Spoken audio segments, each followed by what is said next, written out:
Shalom jemaat yang dikasihi Tuhan, selamat pagi, selamat tahun baru. Kiranya berkat Tuhan melimpah dalam kehidupan kita sepanjang tahun ini. Apapun tantangan goncangan yang kita alami, mari kita beriman teguh kepada Kristus. Nah, kita akan membahas perihal kitab Kisah Para Rasul. Saya sudah mulai kemarin dan saya akan melanjutkan ayat demi ayat sampai kita mendapatkan berkat rohani yang luar biasa. Dan hari ini renungan firman berjudul Kekuatan Karena Menantikan Tuhan. Saya akan bacakan Kisah Para Rasul pasal yang pertama ayat 4 dan 5 yang berkata demikian. Pada hari ketika ia makan bersama-sama dengan mereka, ia melarang mereka meninggalkan Yerusalem dan menyuruh mereka tinggal di situ menantikan janji Bapa. Yang demikian katanya, telah kamu dengar daripadaku, sebab Yohanes membaptis dengan air, tetapi tidak lama lagi kamu akan dibaptis dengan Roh Kudus. Saudara-saudara, setelah bangkit dari antara orang mati, Yesus mengumpulkan para murid sehingga mereka bersama-sama atau bersatu, bahkan mereka harus menantikan sampai Roh Kudus mengurapi mereka. Nah, saya melihat bahwa untuk menerima kuasa atau kekuatan dari Tuhan, yang pertama kita harus mengupayakan kesatuan hati. Karena di mana ada kekompakan kesatuan hati, di sanalah Roh Allah akan bekerja. Sebetulnya bisa saja mereka menerima Roh Kudus masing-masing dimanapun mereka berada. Tetapi kesatuannya tidak akan terlihat. Tetapi ketika mereka berkumpul sama-sama dan Roh Kudus dicurahkan bersama-sama di hari Pentakosta, maka dunia mengetahui di dalam kesatuan hati ada kuasa yang luar biasa. Alkitab berkata, sungguh alangkah baik dan indahnya bila saudara duduk bersama dengan rukun, karena kesanalah Tuhan akan memberitakan berkat kehidupan sampai selama-lamanya.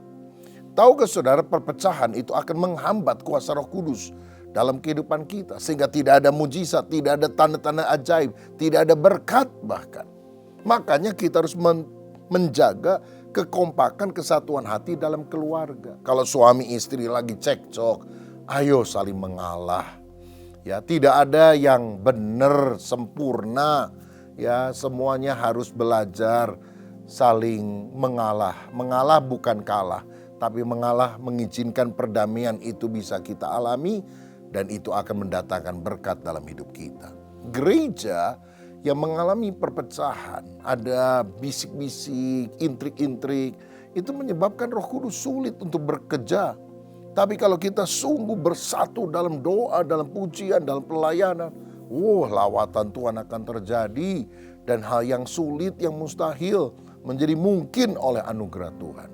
Makanya untuk mengalami kekuatan Tuhan kita harus mengupayakan kesatuan hati. Ayo bersatu demi mujizat Allah, lawatan Roh Kudus yang lebih dahsyat. Yang kedua, ini sangat penting untuk mengalami kekuatan Tuhan, kuasa Tuhan.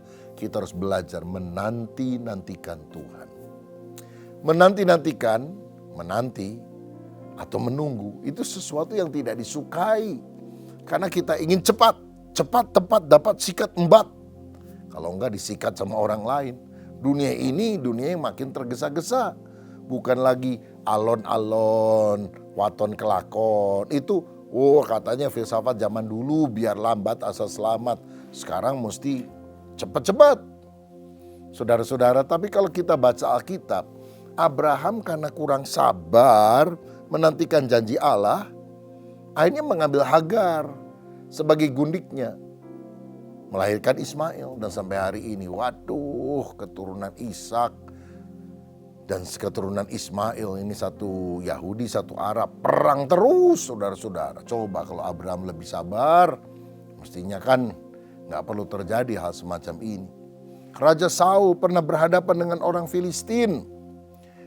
Tapi Samuel bilang, tunggu, aku akan datang mempersembahkan korban bakaran bagi Tuhan. Baru kemudian kamu pergi perang dan kamu akan menang. Gak sabar. Saul sendiri yang mempersembahkan korban. Pada zaman dulu itu harus dilakukan oleh imam, gak boleh oleh sembarang orang. Akibatnya Tuhan murka kepada Saul. Tergesa-gesa kadang-kadang membuat kita malah melakukan kesalahan. Seorang pria yang baru saja akan mendapatkan anak karena istrinya melahirkan anak yang pertama. Gelisah, mondar-mandir di rumah sakit. Begitu suster keluar, langsung dia tanya, "Suster, laki atau perempuan?" Susternya marah, dia bilang, "Dari dulu juga saya perempuan tahu. Ngapain kamu nanya begitu?" "Oh, maaf, maksud saya anak saya yang lahir itu laki atau perempuan." Karena tergesa-gesa seringkali kita salah langkah. Tetapi ingat saudara, walaupun menunggu itu tampaknya tidak menyenangkan, Yesaya 40 ayat yang ke-31 berkata demikian. Yesaya pasal 40 ayat yang ke-31. Tetapi orang-orang yang menanti-nantikan Tuhan mendapat kekuatan baru. Mereka seumpama raja wali yang naik terbang dengan kekuatan sayapnya. Mereka berlari dan tidak menjadi lesu. Mereka berjalan dan tidak menjadi lelah. Orang yang menanti-nantikan Tuhan, pertama, akan mendapatkan inward strength. Kekuatan dari dalam. Alkitab tadi berkata tentang kekuatan baru. Kadang-kadang kita udah lemes, udah gak ada gairah. Orang dorong-dorong kita rasanya tidak mau lagi maju dalam kehidupan ini. Tapi waktu kita doa, cari kehendak Tuhan, ada kekuatan baru yang Tuhan berikan. Seperti ada keyakinan, ada rema yang Tuhan berikan. Dan itu yang membuat kita bilang, oke, saya akan maju terus di dalam Tuhan. Saudara, yang kedua, upward strength. Kekuatan untuk naik terbang tinggi, naik ke atas. Seumpama Raja Wali. Saudara tahu Raja Wali, ketika ada angin badai, dia tetap terbang tinggi, mengatasi kelamnya badai tersebut. Dan dia merentangkan kekuatan sayapnya yang luar biasa. Tuhan mengumpamakan kita seperti Raja Wali yang tidak takut akan ketinggian. Tetapi justru ketika kesulitan badai itu datang, kita naik sepertinya menatap ke matahari. Karena di balik awan ada matahari yang tetap bersinar. Cuaca yang cerah di atas segala awan pencobaan itu. Upward strength. Yang ketiga, outward strength. Dikatakan oleh firman, mereka berlari dan tidak menjadi lesu. Kekuatan di luar. Saya percaya semua harus dimulai dari inward. Sesuatu yang dari dalam. Hatinya teguh, hatinya kuat. Lalu kemudian nampak dari outward. Dia melakukan banyak aktivitas kegiatan. Tidak pasif, tidak berdiam diri, tidak malas. Tapi ayo lakukan karya yang luar biasa bagi Tuhan. Karena ada kekuatan dari menanti-nantikan Tuhan. Lalu yang keempat, onward strength. Berjalan dan tidak menjadi lelah. Kekuatan untuk maju terus. Maju tak gentar, karena gentar tak maju, saudara-saudara. Saya yakin orang yang duduk dia menanti-nantikan Tuhan, menyembah Tuhan, itu bukan melakukan pekerjaan bodoh. Tapi justru waktu kita berdoa, memuji, menyembah Tuhan, kekuatan dari Tuhan akan diberikan. Petunjuk dari Tuhan akan diberikan. Dan itu membuat kita teguh menghadapi segala gelora zaman. Nah, menantikan Tuhan untuk apa? Karena Bapa pernah berjanji dan itu akan diberikan kepada para murid. Dan mereka harus menerimanya. Yesus berkata, karena Yohanes membaptis kamu dengan air luarnya sebagai tanda kamu bertobat. Tapi kamu akan dibaptis oleh Roh Kudus. Karya Roh Kudus dalam hati kita itu kita harus alami. Nah, saudara, kita perlu tahu ada dua karya utama Roh Kudus. Pertama, melahirbarukan. Dan yang kedua, memberi kuasa untuk bersaksi. Contohnya para murid Yesus. Mereka sudah mengaku Yesus adalah Tuhan. Yesus berkata nama mereka tercatat di sorga. Artinya mereka sudah pasti selamat. Lalu setelah Yesus bangkit, Yesus menghembusi mereka dengan Roh Kudus dan berkata, terimalah Roh Kudus.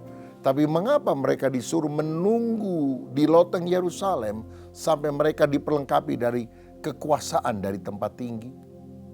Saudara-saudara, ini menunjukkan bahwa setelah mengalami kelahiran baru, kita harus menerima kuasa untuk menjadi saksi.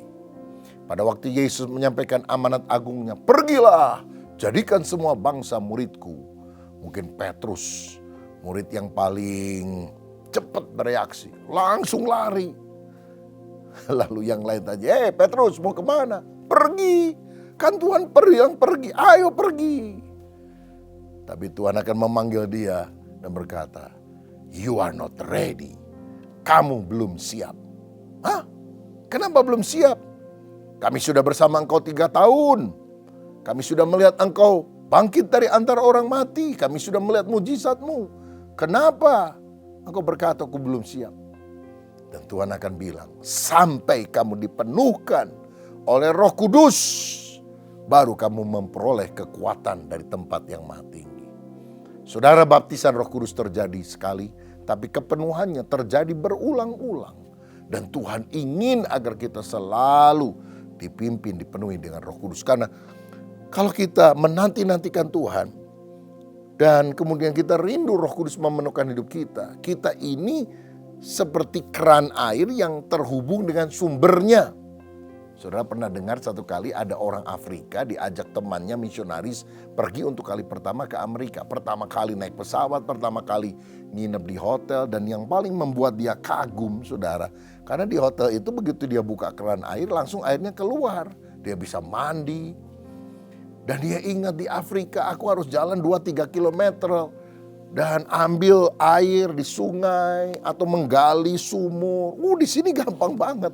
Jadi pada waktu dia mau pulang ke Afrika, diam-diam dia bobol itu keran air, saudara. Begitu airnya muncrat mengalir, dia sumpel pakai handuk sehingga air tidak kemana-mana. Dan waktu dia sampai ke Afrika, dia kumpulkan semua tetangganya. Dia bilang, saya bawa benda ajaib. Kalau saya tempel benda ini, saya putar kerannya, pasti keluar airnya. Kita nggak usah capek-capek pergi ke sungai. Dan ketika dia lakukan itu, dia putar-putar itu keran. Nggak terjadi apa-apa, saudara. Loh, kenapa? Karena keran di hotel itu kan tersambung dengan sumber airnya di penampungan air di atas. Kalau ini kan nggak ada sumbernya, yang di Afrika itu gimana bisa? Makanya doa, pelayanan, bisa saja aktivitasnya banyak, tapi tidak berdampak. Karena kita tidak terhubung dengan sumber kuasa yang tanpa batas, yaitu Roh Kudus. Ayo kita menanti-nantikan Tuhan. Minta Tuhan yang menjamah kita, memakai kita. Dan kita akan melihat begitu banyak mujizat dan tanda-tanda ajaib terjadi kalau kita terhubung dengan sumber kuasa. Siapa yang sakit, siapa yang punya masalah, siapa yang doanya belum terjawab. Belajar sabar, saudara. Menantikan waktu Tuhan. Waktu Tuhan kadang-kadang tidak tergesa-gesa. Tapi percayalah, waktu Tuhan itu terbaik. Mari kita berdoa. Bapa Surgawi, ajar kami menanti-nantikan waktu-Mu.